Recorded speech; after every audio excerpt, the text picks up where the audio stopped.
2, 1. Hello and welcome, and thank you for joining us. This is a special broadsheet on the telly.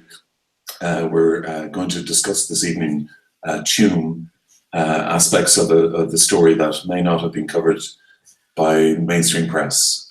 Joining us tonight is Izzy Kamikaze, not her real name, who is a blogger. There's Olga. Izzy Kamikaze is a blogger who revealed the existence of the vast sewage works underneath the Tuam mother and baby home, and she's going to talk us through her research. Also joining us is William Campbell, who is a journalist and presenter of the Here's How podcast, and he is putting together a show himself on aspects of the story, and he's going to share some of his findings as well. Also with us is Olga Cronin, who's with Broadsheet, and Olga's going to bring us through how the story broke, just a sort of bullet point narrative, anatomy of this story. And with us also is Mike McGrath-Bryan, who's our producer. Yo. Mike McGrath. Mike is going to bring us through tomorrow morning's papers, just in relation to Tuam. So, yeah, just a minute there. Welcome everybody. Anyway, welcome to all the panel. By the way, thank you. Hello, everybody. The Daily Mail is leading off with, of course, the emotion is starting to brew in the public discourse. In the Daily Mail, of course, never slow to pick up on public emotion, has accused the head of the Nuns' Order running the mother and baby home in Tuam of "quote-unquote" lying through her teeth. It goes into detail about Solicitor Kevin Higgins speaking up for families and those left behind by the desolation of the case. The Times, curiously enough, not leading with it at all, indeed merely dedicating a bottom quarter to Enda Kenny's quote-unquote, or description of the situation as quote-unquote truly appalling. Indeed, preferring to lead off with a picture of Barack Obama in shades. The Irish Times front and center, talking about the mother and baby home inquiry to be greatly expanded. Of course, reporters Fia Kelly and Katie Holland discussing in further detail how the mother and baby home inquiry is to proceed from here. Are we going to look at further excavations? Are we going to look at further formal inquiries, or indeed what more is to be gleaned from further inquiries? Of course, the other news of the day is also brushed on the front of the Times today. Of course, the big sketch is dedicated to the power sharing that Northern Ireland is now faced with, as well as the ongoing inter-party drama on the water charges controversy, and of course Donald Trump's attempts to reinstall the revised travel ban. Okay, Mike, thanks a lot for that. I just want to get sort of straight into the sort of meat of the show, and I want to go to Izzy Kamikaze. I would like to go to Olga actually, just briefly. Olga, the story broke through Catherine Corliss's work in sort of May, June of 2014.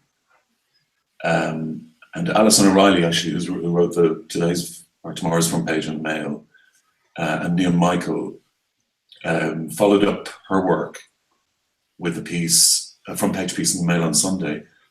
Now, there was no real follow-up to that.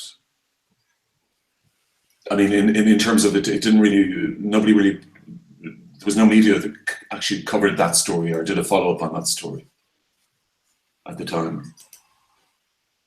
Okay, we've yet more trouble than Olga. Well, okay. Yes, apologies. We are live, and this is bound to happen. Olga, if you can hear us, try logging in again. Can you hear me now? Yeah, I can hear you now. Yeah. Sorry, I just don't understand what it is.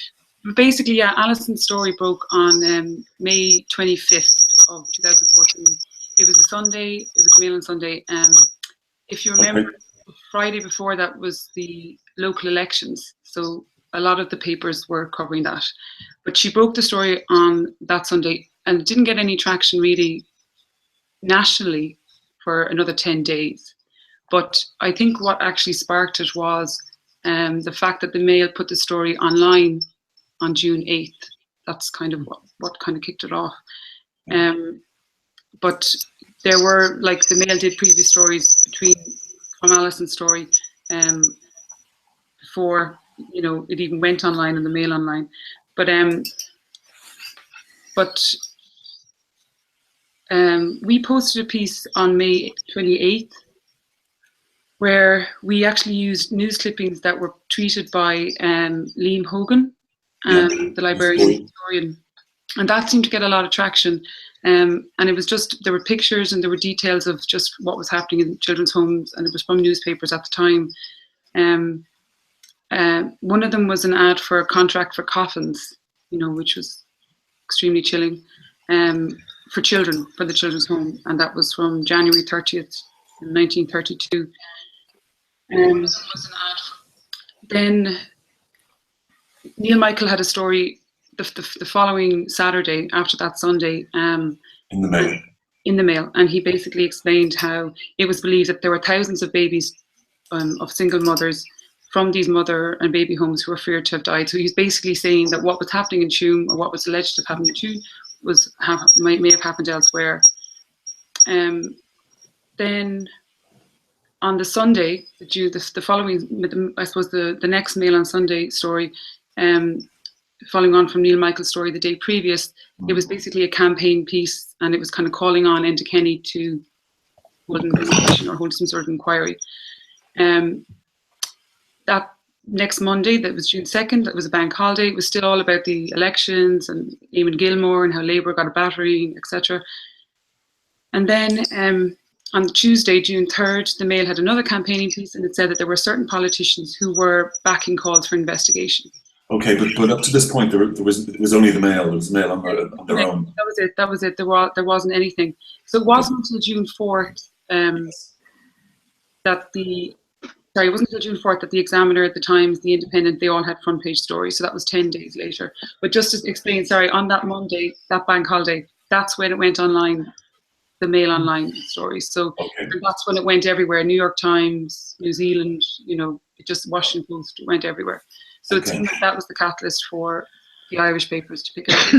Okay, and we're going to explore this a little bit later with William. The story was effectively shut down. There was a Bill Bullen piece in the Irish Times. There was an item on Sean O'Rourke. There was a lot of doubts cast about Catherine Corliss. As somebody said, she was being portrayed as a crank, really, rather than a a very diligent historian. So I just want to say, sorry, I'll get that. Then Izzy, your blog post then appeared on the 24th of June, didn't it?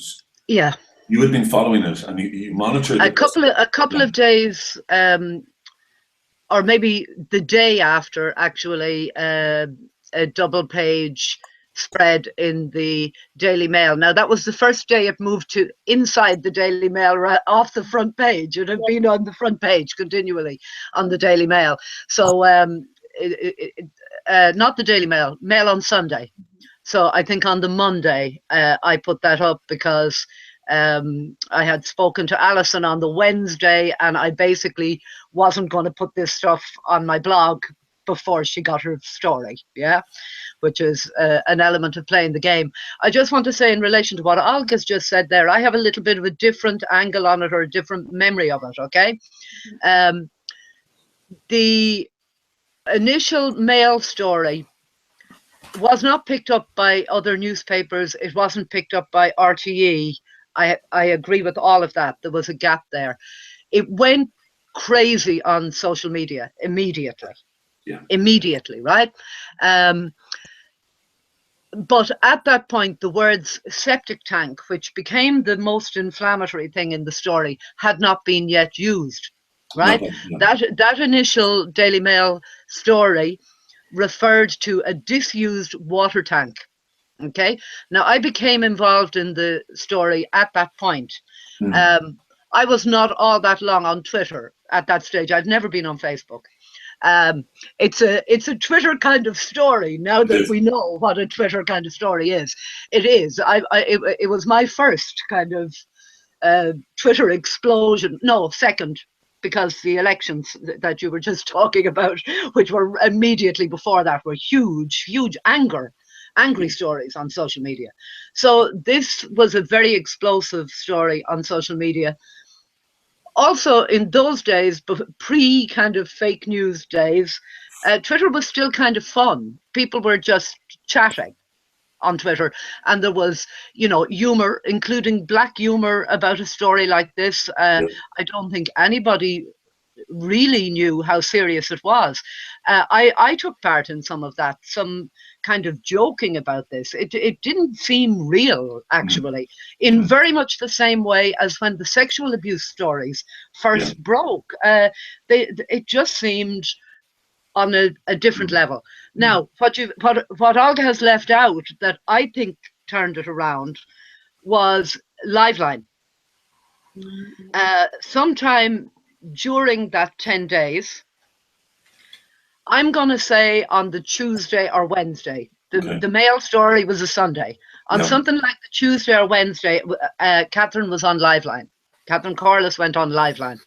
First time, as far as I'm aware. I also want to say, in relation to talk about breaking this story, I know we're limited for time, but it's important to remember the story had featured in the Tuam Herald, the Connacht Tribune. Yes, of course. Not about burials per se, but about the extraordinary number of deaths in the home. It had been a local media story already. And I also want to say that on the wider story of mother and baby homes, including irregular burials, vaccine trials, illegal adoptions, that Conal O'Flaherty has been doing this stuff in the Examiner going back to something like 2009. And is still the person to follow on all of this. If you want to be really up to speed with what's going on this, he's the guy to talk to. But anyway, Catherine on Liveline used the words septic tank. Okay?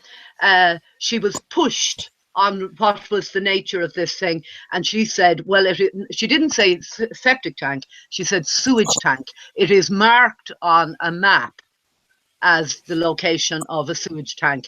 Now, she never said babies tossed in a septic tank or any of this kind of inflammatory language that people later used. Catherine is very reserved in her language, but she said the location appeared to be the location that was marked on a previous map as a sewage tank. Now, that's the point where on social media, the thing went nuts, stopped being a joke. I'm one of the people who was already tweeting a lot about it, but it stopped being a joke at that point, Yes. And my recollection of what happened was that the local kind of mainstream media, because I would not really include Liveline in that, if you know what I mean. Liveline is a kind of populist phone-in program. The Daily Mail is the Daily Mail. The Mail on Sunday is the Mail on Sunday. They're populist press also. The local serious media continued to studiously ignore it until it came out in the New York Times and the Washington Post, and then they couldn't ignore it anymore. Now, the problem with how this story developed, I was brought up by journalists. Excuse me, there's an alarm going off in this room. I've got to. We're live, ladies and gentlemen. That's how it's done. Sorry, one of those things that happens at midnight every night. Excuse me. But I don't want to monopolize all the time with this. No, please. Is really, please feel free to just to I was brought up by people. Both my parents were provincial press journalists, which was, of course, a different story 40 years ago or 50 years ago than it is now. You know, I mean, just the number of people that were employed as journalists and the opportunities for professional development for same and all the rest of it. It was a different game. But I grew up with a certain understanding of what journalism was, and there was a lot of people employed and all the rest of it. And journalism has become, you know, the journalists now do everything. Like, they do what the compositor used to do. They do what everybody used to do. And there are very few of them, and they are picking up stories from social media. And this was the first place where I saw this.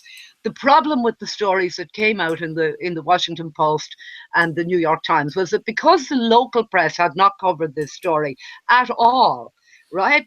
If they went looking for this, all they saw was this screaming that was going on social media, which a lot of which was very misinformed and stated as fact that 800 bodies had been found, that they had been found in a septic tank.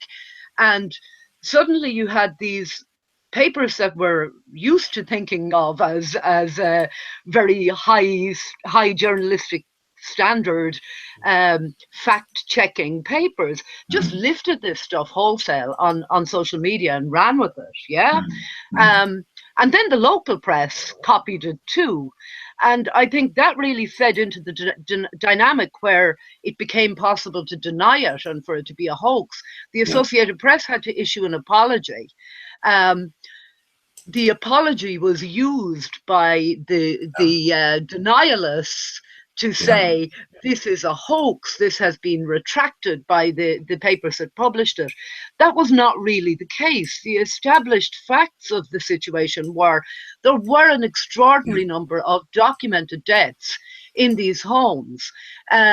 There was a mystery about the location of the bodies and so on. There was very crucial stuff that was true in those early stories, but because they got inflamed, and I just think, you know, I remember being astonished by that story at the time. Now, I think we're a lot less astonished now, post-American election, post-Brexit, having seen what very heated discussion on social media, how that can actually affect the news cycle, politics, the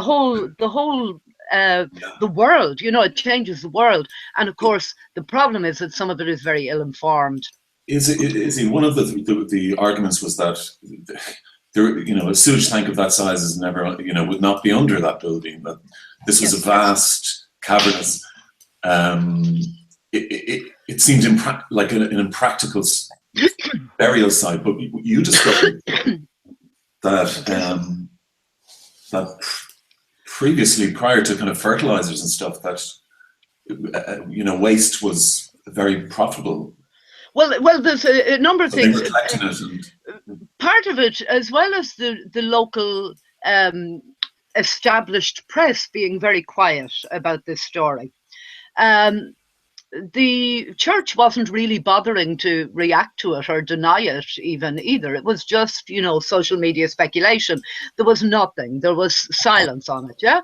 And I found it very interesting that the Irish kind of right-wing Catholics, the David Quinns and so on, who are very active, actually, on social media and comment on everything, were not commenting on this story. And that was one of the things I became aware of very early on, that the people who were fighting the church's corner on social media, back when this was still just a social media story, it was just a fight that was happening on social media, were actually English Catholics, English pro-life voices like Caroline Farrow, who tweets as at Blonde Page, who's a columnist with, I think, the Catholic Universe, and other prominent British pro-lifers had taken up the cudgels on this, and the locals weren't joining in, and that made me feel they know, okay, they're not fighting this story because they know.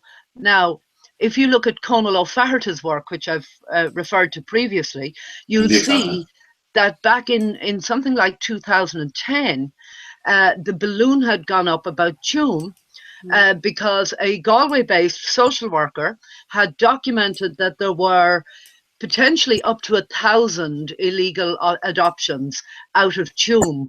So, and the advice that was given, there was a report which was never published, but the advice was given that this needed to go all the way up to the minister. This was coming down the tracks and it was unstoppable. And it was found, and it wasn't found during the work for the Magdalen Laundries and the Magdalen inquiry. Yeah, it came up and they were able to keep the lid on it at that point, but they knew they weren't going to be able to keep the lid on Tuam forever. Now, the focus wasn't on the burials at that point, but I think that anybody who is well connected within the Catholic Church was aware for years that Tuam was going to come and bite them in the ass. And that explains why the usual mouthpieces were not out there straight away when this story was going crazy on social media, because they were getting their story together. Sorry, John. But Izzy, I absolutely bow to your timeline there. It's amazing. But just when you mentioned there about the nuns not responding. Yes. I thought it was interesting how, again, now this is according to the Mail, on the same day that the Irish Times wrote that piece that had the front page blurb saying the truth behind the headlines. The problem with the septic tank story. And everything, yeah. But in the same day, the Mail ran a piece, and the headline on the front page was, "So sisters, did your PR firm devise the idea of an apology?" And it basically explained how there had been a remarkable change of tone from the nuns, because previously they weren't going to discuss it any further. All they did was, I think Alison O'Reilly and Neil Michael, they acknowledged that, yes, they were looking after the home, but they weren't going to assist any further. None of the sisters were alive. They didn't know anything. The records were handed over to the state. They were out of it. They were out of there. They had no information to give, was basically the position. Izzy, I don't want to upset your theory. Sorry, 1 second. Yeah, please, come on, carry on. Just to finish this one point, though, in that piece, in that Irish Daily Mail piece, that was on the same day as the Irish Times piece. So remember now, this was June 7th, and the story broke on the 25th. In that Irish Mail piece, the nuns said that they were deeply saddened. They were shocked and deeply saddened, which I think was something that the president had said also the night before, and he was calling for some sort of inquiry. But I just thought it was interesting that the nuns were saying at that point, okay, we're deeply saddened and shocked, but 2 weeks previous, they weren't saying anything at all. And essentially what had happened is that they had hired the communications clinic at that point. Yes. That's it. Izzy, if I could just come to Sorry, you must be thinking I didn't answer your question, and I almost got there when I was talking about the English Catholics, because one of the high-profile English Catholic social media warriors sent me, I was quite shocked by it at the time, a photograph of a septic tank, right, which was about pointing out the impossibility of getting a baby into a septic tank. Okay, now yes. I mean, she literally said, what would you do, push it in through the pipes? It was very, very graphic, very aggressive kind of approach to it. And I have, as it happens, a little bit of an interest in drainage. It's just one of my hobbies. Okay, drainage and sewage, and an amateur kind of interest in this, right? And I was aware, I wasn't really aware, I knew the building had been a workhouse previously, and I knew that workhouses would have had very much more sophisticated disease prevention systems than would have been general in the population at that time, right? The way I said it in the blog was the rest of Ireland was on the bucket and chucket system, you know, and that is a fact. Like, you know, rural Ireland was on the bucket and chucket system as recently as up to the 50s, 60s, 70s in a lot of cases. But these buildings, surprisingly, you know, the cities did not have sewers yet. When the workhouses were being built. Dublin was famous for offal and excrement floating down the street in the period that we're talking about. But the workhouses had a sewage system of some kind. So I became curious about what that sewage system looked like. And I thought, you know, she's sending me this picture, and like, that's a septic tank. Like, I have that for my house. Right, you know, outside. Yeah. It's not what you're going to have for an institution that's built for 1,200 people. There's something else. So I went looking for the drawings, and basically I found them, and that's where this famous blog post comes in. Now, a couple of days before that blog post was published, I haven't got the timeline, but Olga will put us right on the timeline. But Philip Boucher-Hayes interviewed one of the most important witnesses in this whole thing, who's a woman called Mary Moriarty. Yes. Mary Moriarty was living in one of the council houses that were built on the site after, the timeline of this site is it was a workhouse from 1847, I think it opened in, okay? And it was a workhouse from then until something like 1918. I don't have anything in front of me, but don't quote me on that. 1919, 1920 possibly. Then it became a military barracks, basically, during the Civil War, and famously 6 IRA men were executed there. There's a memorial on the site to them. And following that, it was closed down again, and the orphanage, it would have been termed at the time, but the children's home was in Glenamaddy at that time, in another former workhouse building, which was falling down. And they were transferred from Glenamaddy into Tuam in 1925, okay? So it's a children's home from then until 1961, and then in the 1970s you have social housing built on the site. So just to establish that that's the timeline. So sometime in the mid-1970s, when some of the houses had been built and other parts of the site were still a building site, and the large unbuilt-on area in the middle of it was a wilderness of briars and brambles that the children played in, but the adults never went into. We all probably remember places like that from our childhood. Including then the 2 boys. Yes, absolutely. That's another story from the same period. But Mary Moriarty looked out her kitchen window and saw a child playing with what she initially thought was a ball, and on closer inspection it turned out to be a child's skull. So obviously she said to the child, "Where did you get that? We have to put it back where it came from."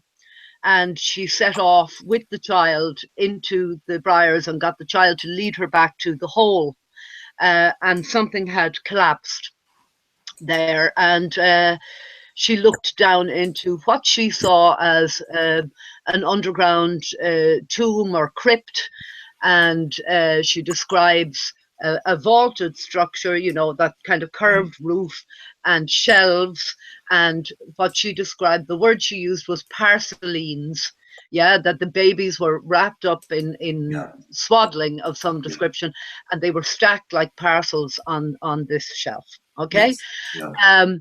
And I'm afraid Philip Boucher-Hayes, who had done great work on the story up to that point, but I'm afraid that he kind of led her in that interview, unintentionally. But again, there's lots of lessons about journalism in this whole story too. But when she's describing this vaulted structure and stuff, he says the words, "So definitely not a septic tank." Yes. And she said, "No, I suppose not." Again, she's thinking about the concrete box that I've got outside my house and everyone in the countryside has. And she said, "No, it wasn't that." And that actually played a huge part in the hoax. That's at the same time that the hoax narrative is getting off the ground. So that was another element in it. That she doesn't know the difference between a septic tank and that Catherine had no idea what, plumbing and... Absolutely. The reality is I had just seen, the day that went out, I had just seen, maybe in the previous couple of days, the plans, right? And actually, maybe if John is available, this might be a useful time to scroll down that blog post, because everybody thinks they know what a septic tank looks like, and it's basically a concrete box with a lid on the top of it. But if you look at these are sections from the architectural plans for Tuam Workhouse, right? Now, a section is just like a slice through the building. It's two-dimensional, so it doesn't tell you how deep the structure is. But if you look at this here, what you've got is a structure that is like, I think I can't read the measurements. I'd want 9 foot by binoculars, 9 foot. but it's basically 9 foot high and 9 foot wide, and it has a vaulted ceiling, and it's a brick structure, and it looks very much like the tomb in the horror movie Yes. That people would be familiar with. Okay, that is what it looks like. There are others. There's an extraordinary variety of sizes and shapes. That's just the part that tells you what it is, and it's Tuam Workhouse, as you can see. Now you counted 9 of these, Izzy. I counted 9, and I'm quite convinced that there are more. I saw these, they were in a publicly available archive, and within a few days, the commission was announced, and everything relating to the, any documents relating to mother and baby homes became unavailable to the public.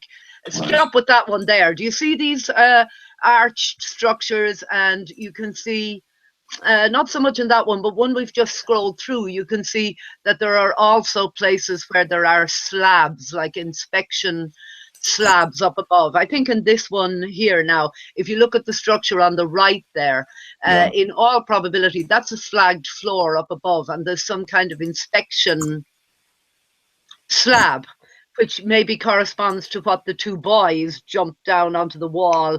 There's another story, which is 2 10-year-old boys playing, jump off a wall, land on something that sounds hollow, and pull up a slab. And they see something quite different from Mary Moriarty. They see a pit crammed to the top with bones. Okay, but at that point, 2 things were clear to me. One was that what the witness Mary Moriarty was describing, although it was not a septic tank, could absolutely be a 19th century sewage tank, which I knew there were at least 9 of on the premises. As I said, I believe there were more. And the other thing is that the descriptions are of 2 different burial sites. There are at least 2 different sites. Now, what I discovered subsequently was that that sewage system, that's a dry system. There's no water involved in that system. Basically, there's a hole in the ground. And what you do goes down through the hole in the ground, and it gets removed from there because, as you were saying, John, it had an extremely high value as an agricultural fertilizer. It was probably the most valuable commodity that the workhouse produced.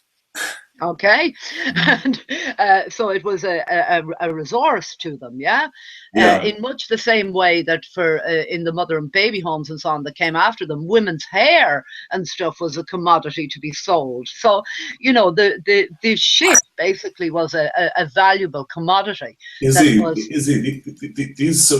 crypts then, the location of them you discovered was not under the houses, but mainly under the playground.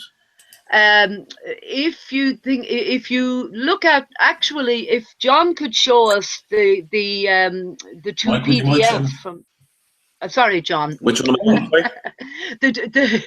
I'm confusing the 2 of you again. I do beg your pardon.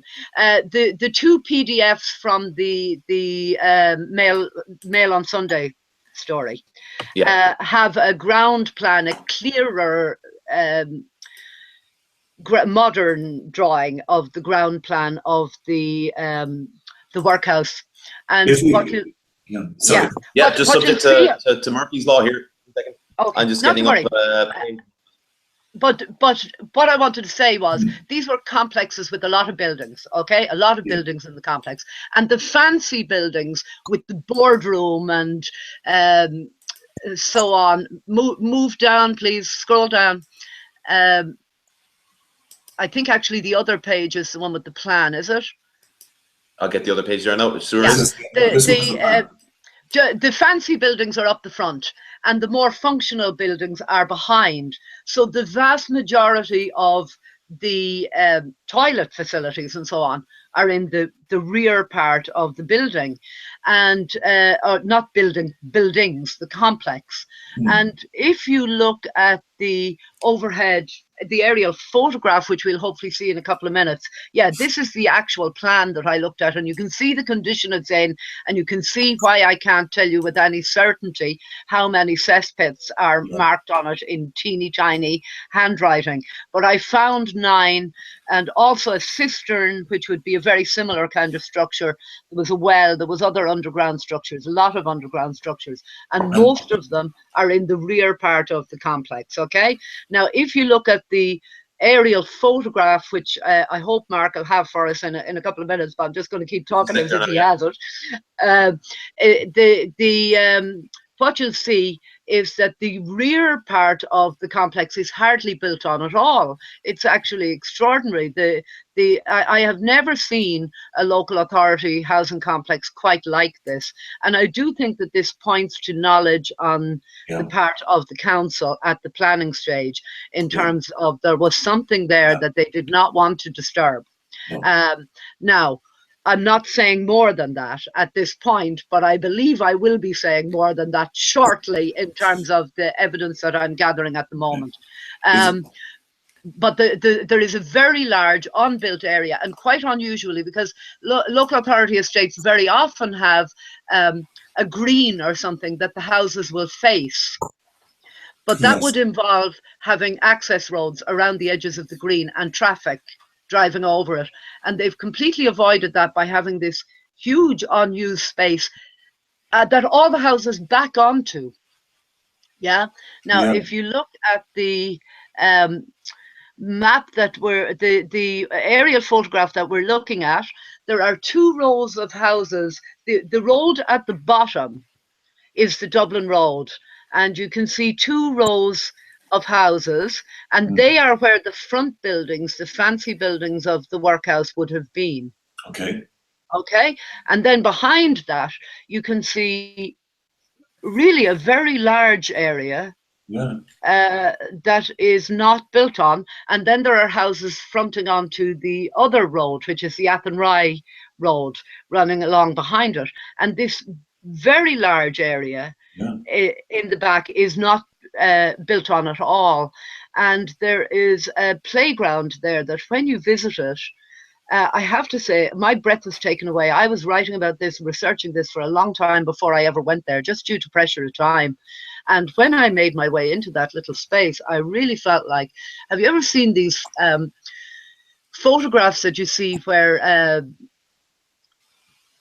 have you ever seen these photographs where a military installation or something has been disguised as something else, so that from the sky it doesn't look like a military installation? It genuinely feels like, when you walk into that little space, that this is something masquerading as a playground rather than a playground. It is unlike any playground I have ever been in my life. There's only about 5 pieces of play equipment in it. They're at vast distances from each other. There's this huge unused space between them. It's all been tarmacked.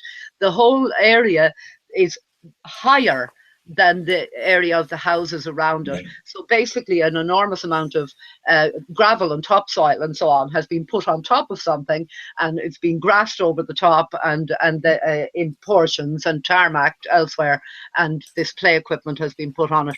And it's quite extraordinary space, and very little used, interestingly, as a playground, because it's not at all well laid out as such. But anyway, that's what's there. That's the physical stuff. I'm aware everyone else must be getting bored now. No. Izzy, thank you so much.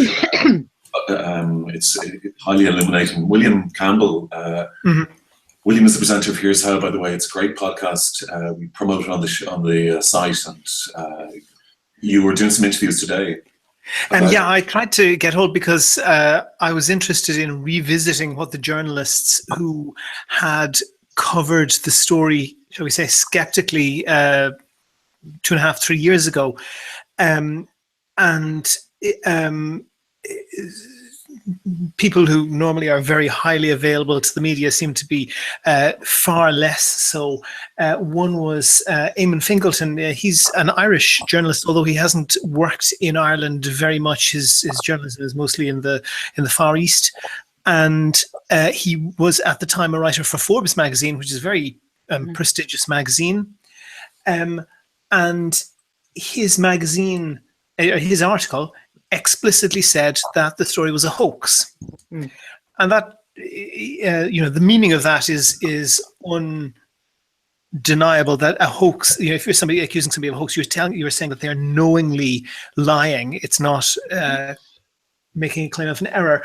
There's another piece by a guy called Brendan O'Neill, who sounds Irish. I don't know if he is Irish, but he works for Spiked Online magazine, which is has vague links to the Revolutionary Communist Party in England, but he's a Telegraph blogger, and there seems to be a group of people who've moved from the far left to the far right. And his narrative was very, very similar, down to using the same stories. And I just thought this is very interesting, especially given the letter that was published on Broadsheet that Terry Prone, who is the owner of one of the owners of the communication clinic, who was hired by these nuns, and she explicitly said to this French journalist that there are no bodies, there is nobody buried there. And I think before we started broadcasting, you mentioned that perhaps PR people who are spinning might be less reluctant, or it might be slightly more strident when they're dealing with international press who don't necessarily know the ins and outs of Irish journalism and Irish society quite so well. And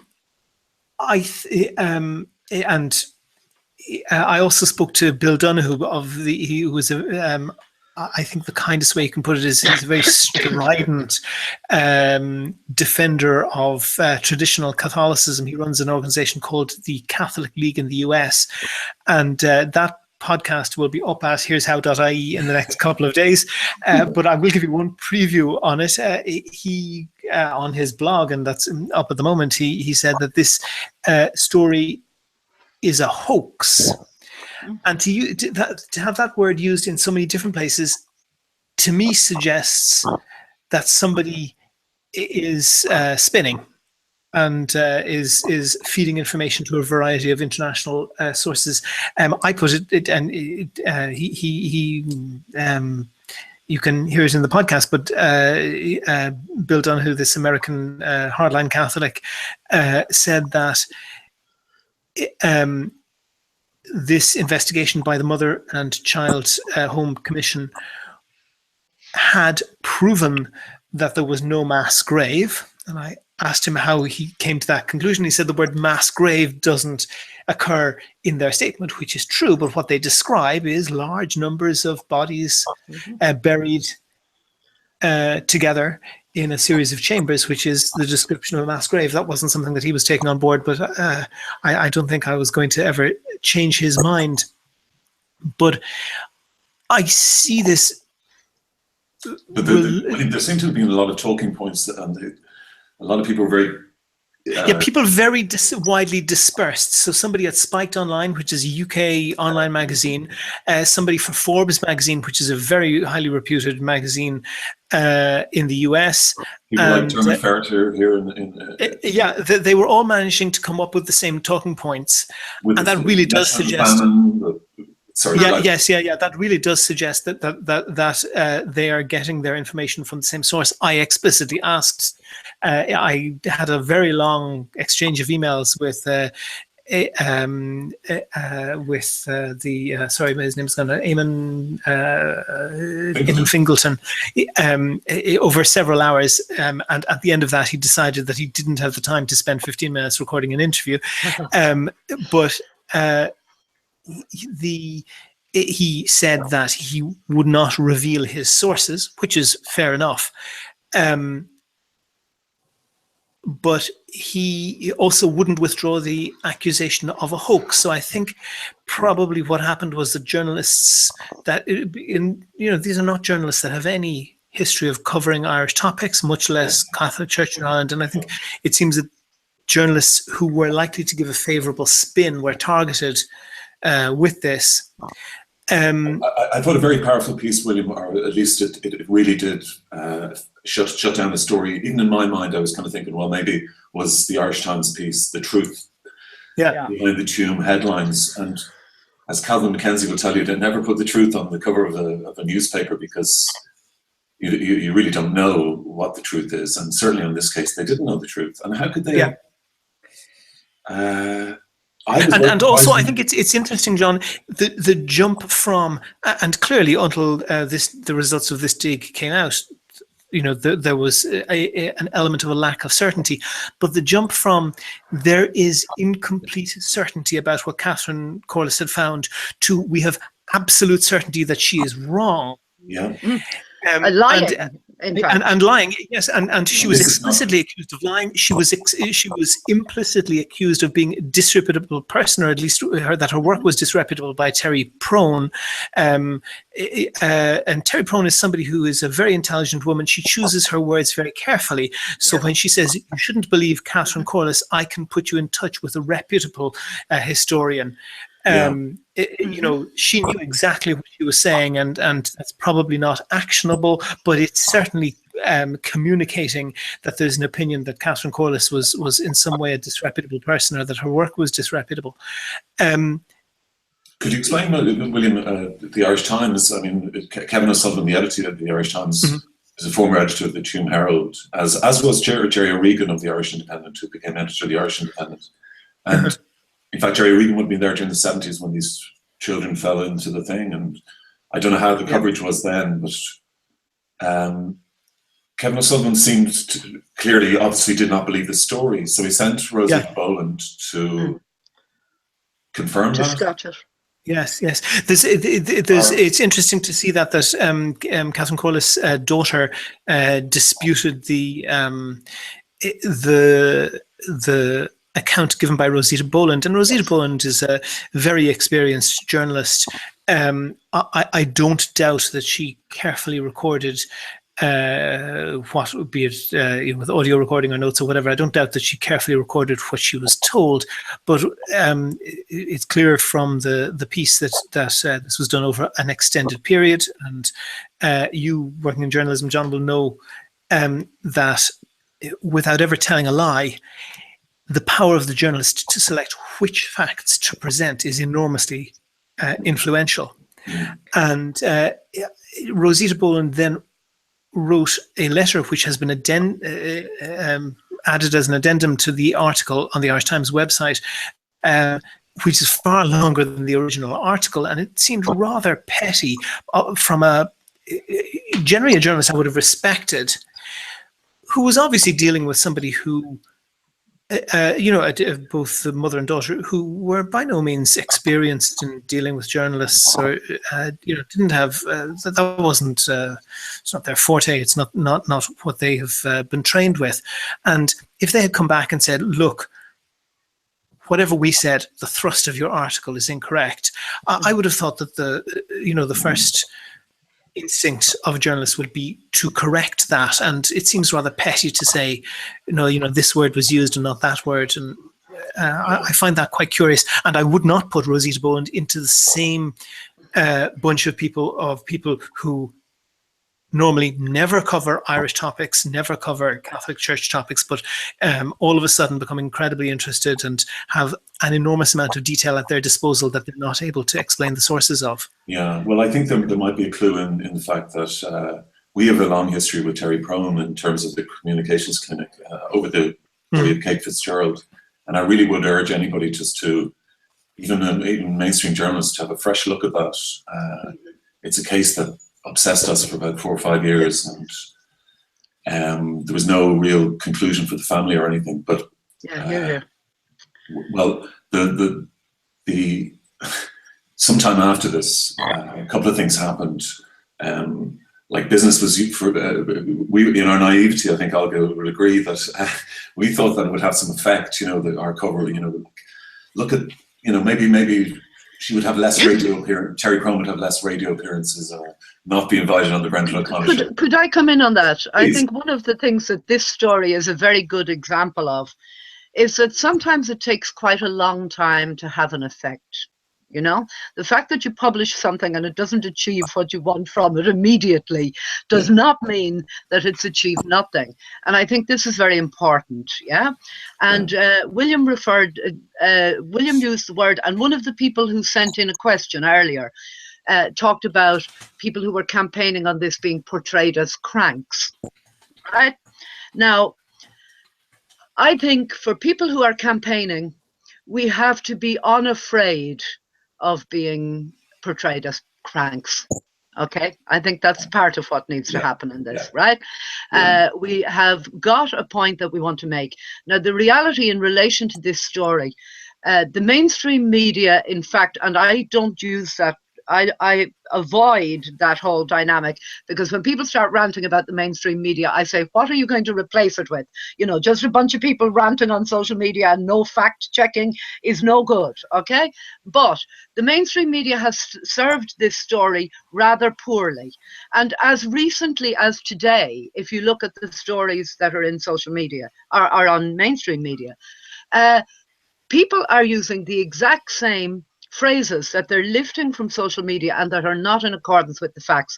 For example, the phrase septic tank. I am sick of saying this, right? A septic tank was excavated and there was rubble in it. That was all that was found in the septic tank. And the other structure is, and I am very carefully choosing my words, the other structure is very probably part of the earlier sewage system, decommissioned before the nuns went into that place, empty, because what it contained was valuable, okay? Now, the people who are campaigning on this story, people like myself and Catherine Corliss and so on, those phrases and have been very careful with our terminology, yeah? And we still get portrayed. I mean, I'm easy to portray as a crank. I'm called Izzy Kamikaze. Somebody said on your site earlier, why the silly name? It's impossible to take you seriously.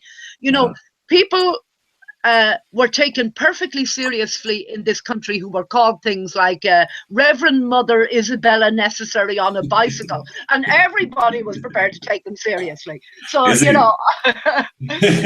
Izzy, can I just come in there? Can I just come in there a little bit and make one comment?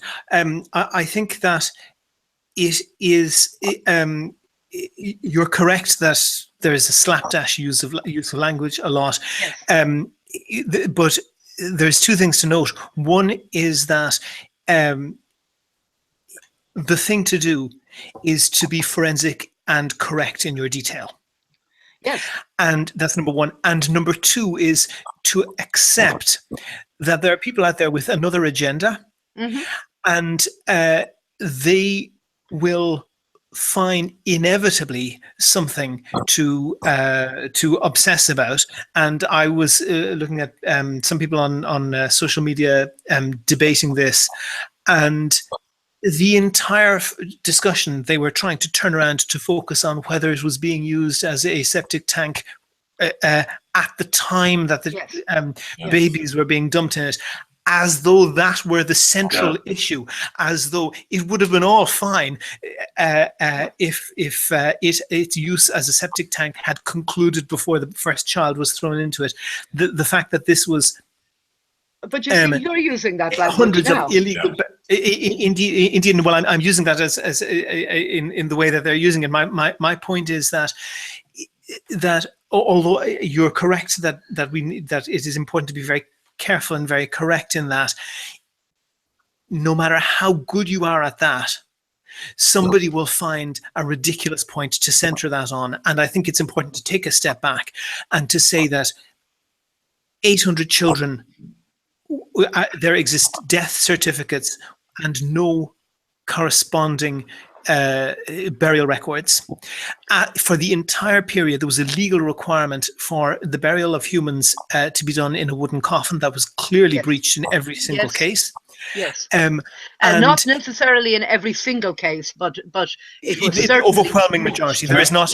William, yes. William and Izzy, I'm very, very sorry. I'm going to wrap it up, but maybe just finish your point there, William. And the generosity. My point is that the generosity of this in the Irish Times, RTE, independent type media. In any other case where you find a body that has clearly been irregularly, if not illegally, disposed of, the first thing you do is you open a criminal inquiry, the view to possibly converting that to a murder inquiry. And the fact that this isn't being done, and the fact that it's not even being commented on, is really telling.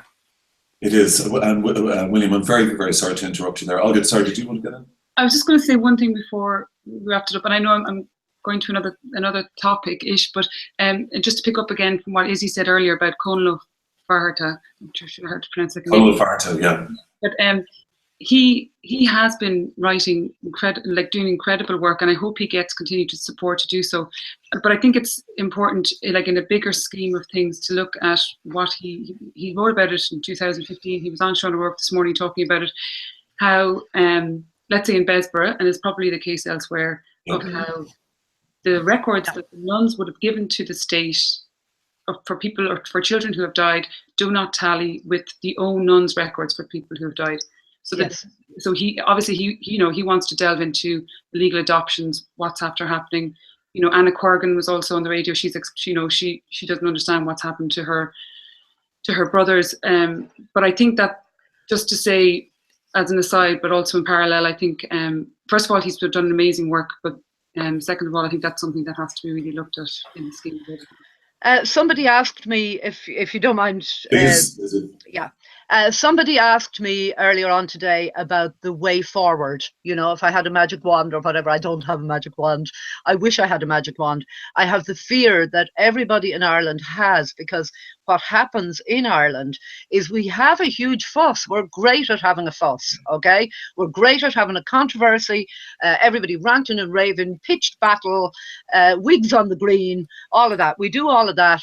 We set up an inquiry that grinds on for decades until nobody gives a damn anymore, and nothing in the meantime, anybody who might have borne any responsibility has retired, resigned, stepped back without a blemish on their character.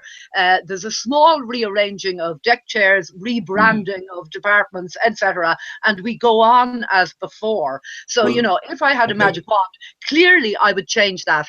But without having a magic wand, what I would very much urge, I believe a lot of people have information that is pertinent to this whole scandal, because despite the fact that I have myself been researching these deaths and these burials, I actually think it's very tragic that that is what has our attention, more so than the lives that were lived by those women and those children, and the vast systemic nature of this, right?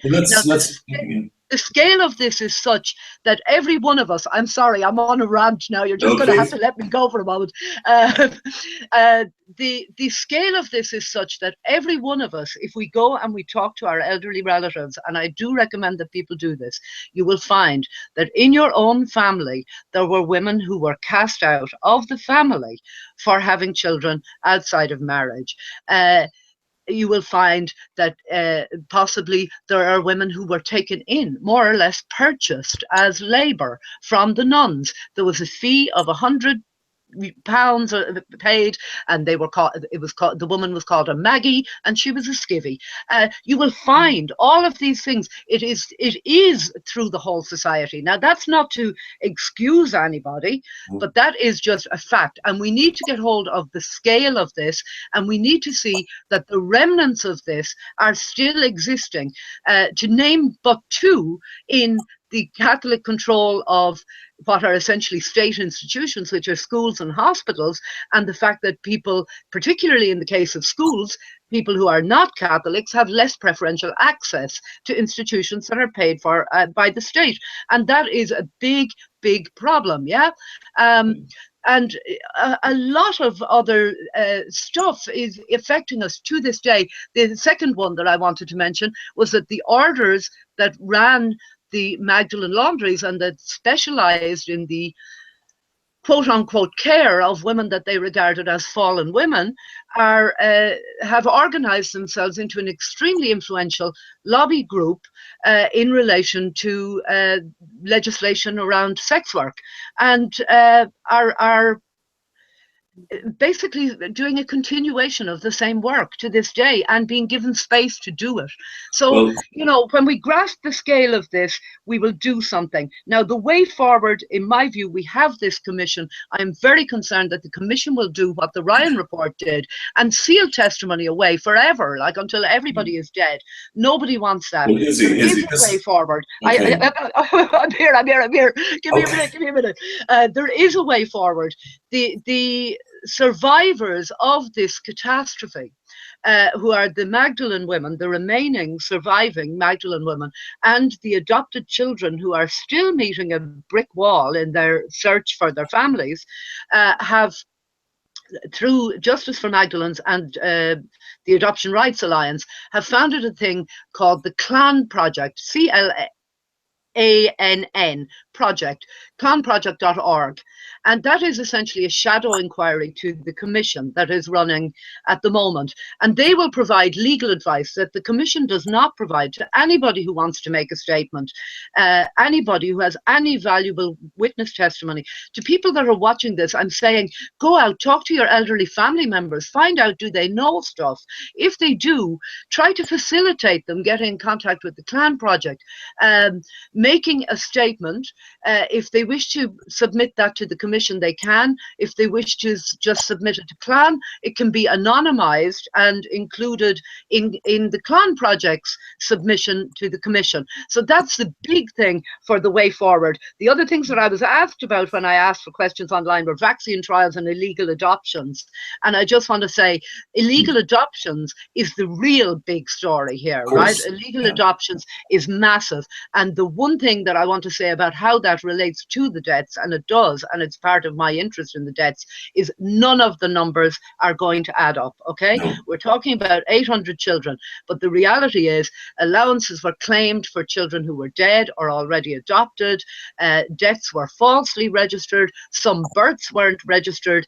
None of the figures are right on this. So I just want people to bear that in mind, and I've exhausted your patience, so thank you so much for the opportunity to do this. Thank you. Izzy, and let's and if there's one small thing that we can do, we will keep with this, and every week we'll tease out the various burial plots, the burial sites, and maybe Izzy, you can join us on a regular basis along with William. I'd love to. Yeah. Fantastic. Okay, thank you very much. Sorry for taking more than my share of the time, but thank you so much for the opportunity. Thank you so much, Izzy.